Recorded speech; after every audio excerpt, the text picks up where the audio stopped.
One of the most important ways to stay in control of a home improvement project is to have everything in writing.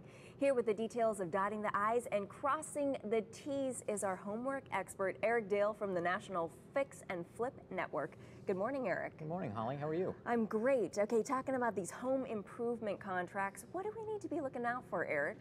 Well, you always want to know and be familiar with the terms in a contract and the types of contracts. There are typically two contracts. There's the fixed price contract and there's time and materials contract. Industry standard is the fixed price contract. That says exactly what the name implies, and that is a fixed price for the entire project. Time and materials is where you pay for it as the project progresses. You want to be really careful about these because they're open-ended, so you always want to put a cap on it so it doesn't become a budget buster.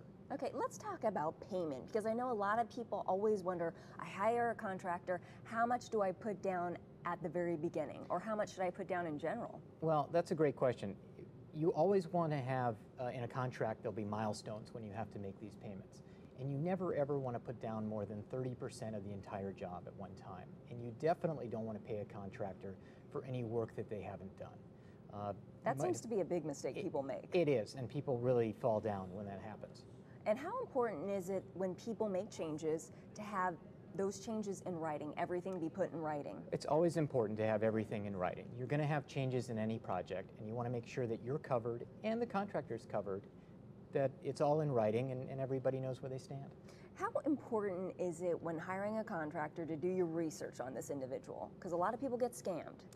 Well, they do. And fortunately, there are a lot of referral sources out there that allow you to, that have done the homework for you in many cases, and allow you to make sure that they're covered with liability and accident insurance, because a lot of things happen and you can be sued by a subcontractor.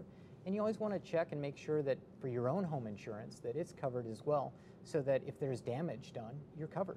Yeah, you want to cover all the bases. You do. And we have a really good question from a viewer. Hannah, in New Orleans wants to know, how can we find a contractor we actually trust? Well, as I mentioned earlier, there are referral sources out there, and one good one is Service Live that we use. They're backed by Sears. They check and make sure that you're bonded and insured. They even do DUI checks.